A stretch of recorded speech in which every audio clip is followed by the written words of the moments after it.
This is the rainforest of Peru. We flew to Iquitos. They had a parade at that time for the local beauty queen, Mosquitos. We spent 4 nights in the Amazon jungle at 3 lodges, the Explorerama, then the Explorer Napo, further down the river, Napo, and then backtracked to Sabatops. The amazing Amazon covers 2/3 of Peru, with 65 out of 68 ethnic tribes living in it. It is indeed amazing how civilization thrives and fans out through the waterways and into the deep jungles of the Amazon basin. In spite of the destruction by the Spanish conquistadores in the 1500s, the habitat disturbances of the rubber boom before World War I, and the oil mining in the 1920s, the gold, logging, and cocaine industries, the Amazon is holding up its ground and its riches and continues to amaze its visitors. Wilma and I want to experience its natural wonders, so we fly to Iquitos, which is already a few hundred miles into the Amazon. We don our green jungle clothes and board a boat that would take us to our Amazon adventure. What surprises await us in the water and on the riverbanks? What blooms on the dark forest floor and on the sunny canopy? Who are the native folks that walk this verdant path? What can we offer them or learn from them? In an hour and a half, the speedboat will take us to our first jungle lodge, the Explorerama. This is one of the lodges built by Peter Jensen from Wisconsin, USA in 1964, in an ecotourism effort to preserve the forest, benefiting both natives and visitors. This boat carries supplies for the 5 U.S.-owned lodges in this part of the rainforest. Orientation and welcome drink of coconut juice from this fruit. There are 130 rooms and 165 camp employees to make our stay pleasant. Our room evokes the outdoors. It has 2 beds with mosquito nets, wooden shelves, a basin with water, open windows, and a door without a lock. Showers are cold but refreshing. Outside is a tree that's the favorite perch of this green macaw. It's summertime and the living is easy. Actually, it's wintertime here in June, but it's hot and humid. The gong announces that lunch is served. Meals are included, bottled water, tea, coffee are all available 24 hours free of charge.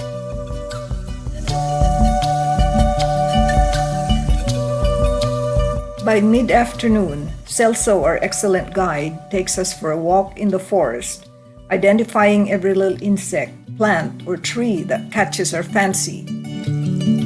This is a red ginger or torch ginger flower. Its juice is added to lemon to cure high fever. And there's also a pink ginger. This tree produces calabash gourd. It's dried and used for drinking and bathing. The lemongrass is good for stomach infection and for cholesterol. It's also the main ingredient of our favorite drink that Eric is holding, the Inca Cola. Achote is used by the Indians for food color and insect repellent. The guide demonstrates to Jennifer how the Yagua tribe paint their face with this plant, also called lipstick fruit. There's a termite nest atop a socratio palm, or walking palm tree, as it looks like it has legs. The flower looks like its name, hot lips. It attracts insects to its pale white flower. We reach the Yagua village. The women wear red skirts made from the bark of the ficus tree, while the men wear skirts from a large palm tree called a guaje. We enter the cocomera, or communal house, where they entertain us with a dance called the Mayan Tomb. Note the large jar which they fill with masato. To make this brew, they boil the manioc, chew it, and mix it with water. After the first day, kids gather around it to drink the sweet product. After 2 days, adults drink it as beer. The men are eager to show how accurate they are in blowing darts. With a blink of an eye, they hit the bullseye. The women are proud of their handicrafts, but they're not pushy in selling them. The adults who are unschooled carry on their culture. Their kids, however, are getting educated. Deeper into the forest, I find this tiny pink mimic mushroom with white flowers. We return to our jungle home and curl up in a hammock until they light up the corridors with kerosene lamps, lead the way to the dining room. Celso takes us for a quiet night row. With just his flashlight, Celso spots an owl butterfly. This little bird is a pygmy kingfisher. This whip snake eats frogs, fish, insects. Before sunrise, we go out to the river and find 5 orioles posing on a branch, making it easier to photograph. Here's another yellowbird brightening up the gray riverbank.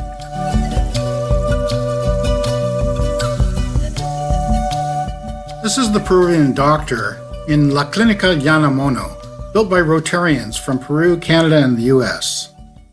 The doctor sees 10 to 30 patients a day and does surgery. Next door is the rum house with sugar canes on the ground. The sugar cane is extracted with this 100-year-old press from England and placed in a canoe for 24 hours to ferment. This is Armando with his rum in the Jungle McDonald, where travelers get canned tuna, bread, and rum on the go. We taste 4 kinds of rum. My favorite is the light-colored sweet ginger rum. The dark strong one has a naughty name, Ladies Brief Breaker. One of the dogs befriends us and follows us everywhere. Missing Dreamer, our orange cat, we pet this little orange guy. This woman is cooking a soup of snails, sweet peppers, garlic, onion, and cilantro, with 1 large snail per serving.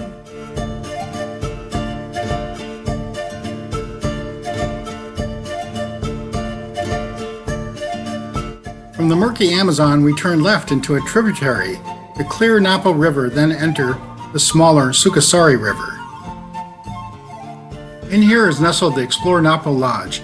Until 5 years ago, 40 people camped on the floor in 1 large room. Now we have individual rooms.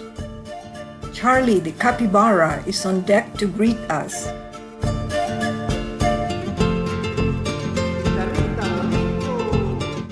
He purrs as Eric pets this friendly, cat-like, biggest of the rodents. This afternoon, Celso prepares us for the most exciting, most challenging endeavor in the Amazon, the canopy walk. Umbrellas and raincoats ready? Mosquito repellent, long pants, long sleeves, water, cameras ready? Let's go! In the sweltering heat, we push our way up slippery trails between sun and rain. In 45 minutes, we reach the base of the first canopy bridge, climb the stairs under the tree to an aerial platform. We traverse the suspension bridge to the platform of the next tree. Only 3 people are allowed to walk on it at one time. Thank goodness, the camping kids are not here to swing it. It looks like a jungle freeway with 1 cable bridge crossing on top of the other. At the 12th tree, we're on top of the world. It's exhilarating.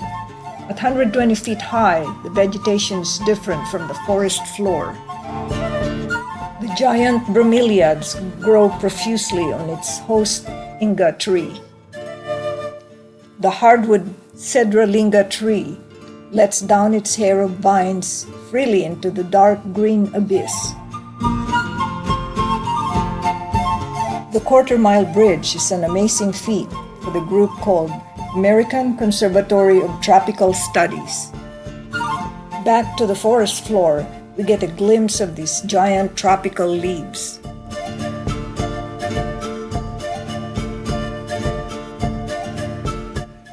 Before sunrise, while the night birds are still active, we set out for bird watching. I look down and see trees mirrored in the water's early morning calm. I look up and see a flycatcher on the treetops. Celso is quick to spot the toucans up in the rookery where they mate and build their nest. There's a stork. Here's some cowbirds among the white flowers of the kapok tree. When the night birds go to sleep, the villagers wake up and start working. A canoe is a must in every household. It's their family car. In the US, kids start driving at 16. Here they start at 6 or earlier. It's amazing how life flows on, as it did for centuries, the rhythm of the river. After breakfast, we visit the Ribereños, people living along the river. We arrive at a village of 300 people called Yachapa. This is the home of Ellis van Figueroa and Aurora Benavides, born here 65 years ago. Its floor is made of walking palm while the roof is made of dried irape palm. They use this boat paddle made of cedar. To catch big tiger catfish and caiman, they use this spear. On the cutting board is turmeric, a ginger-like spice which is dried and ground then added to chicken, spaghetti, and tamales. These green bananas, avocados, and sugarcane come from their orchard. Additionally, they raise pigs and chickens. This is cauliflory, or wild mango with a yellow flower. Celso shows the irape palm drying for 2 weeks to prevent fungus and larvae. The roof will last 7 years. This is the bridge that Carola, the daughter, and the other kids cross every day to school. There's the soccer field, a favorite sport, with a cow as the goalie. We enter the classroom and the class sings us a welcome song, Mis Amigos. Carola and her sisters Marta and Angela are singing with vigor. In return, our group of 8 Americans sings Old MacDonald Had a Farm, and they are quick to guess what animal sounds we make. Antonio, the teacher, travels 12 hours by water taxi to his Iquitos home once a month. The former president, Fujimori, built this school where students can learn about conservation of jungle inhabitants, like this 45-pound boa constrictor. It's a big pain in the neck, I'll say. As we leave, we take one last glimpse of a simple life in the jungle, where children are just as happy to play as to learn.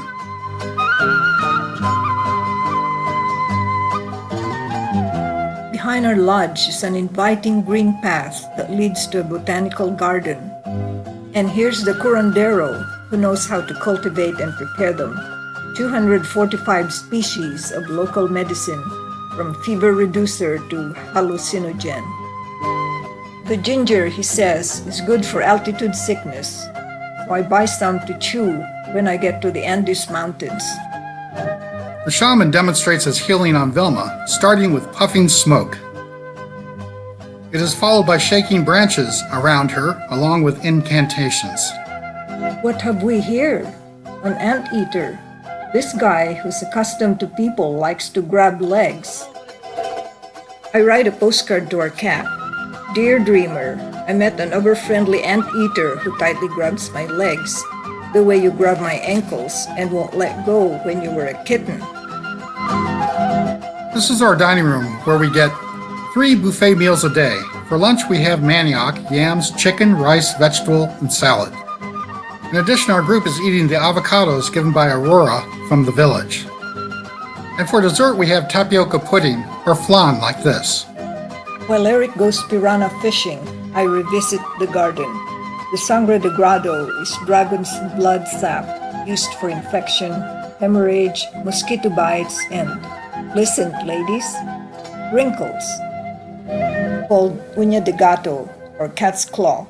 The bark can prevent cancer, ulcer, and arthritis. Some of the colorful fruits are the vaca chuchu, or breast berry. There's the showy Piñón Brasilero, whose red flowers attract this grasshopper. As I leave this quiet scene of a boat among the water plants, I think of Eric in his boat among the fishes. In our fishing trip, we pass by some typical local scenes. Kids are taught early not only how to use a boat, but also how to use bait. Here's a family perhaps going on a piranha fishing spree and picnic. Hey, I caught a piranha! Yay! Back to the lodge, This pretty green whip snake is getting too much attention. It's saying to me loud and clear, "I've had it." Surrounding our lodge are interesting plants like this zebra bromeliad. There's the capybara grazing on the grass after swimming in the river. The fishermen arrived with a big catch, so we'll have dinner tonight. Eric caught 3 of the piranhas. We have 13 piranhas and 3 catfish for our group of 8. While this table will share 1 small fish for a group of 8. To go to our third lodge, we backtracked the river Napo, stopping by our first lodge. This dog, Taquito, came aboard 2 days ago to visit his friends at Explore Napo. Amazingly, he knows when to board the boat and where to get off. This big boat carries people who like to cruise along the river. It is called the Amazon Queen. I much prefer to be the Amazon Queen of a small boat.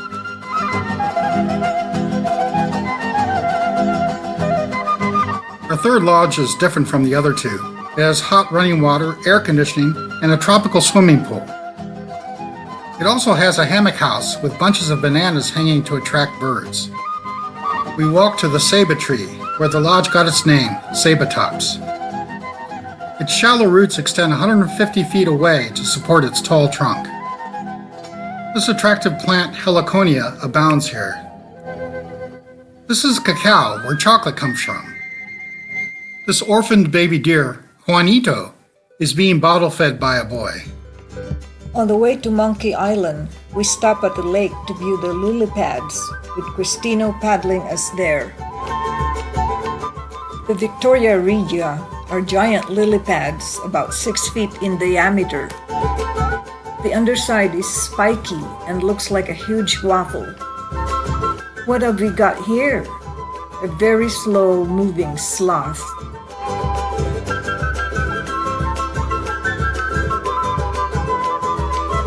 It feeds on one cecropia tree for a couple of weeks, then moves on to another tree. This is the Isla de los Monos, or Monkey Island.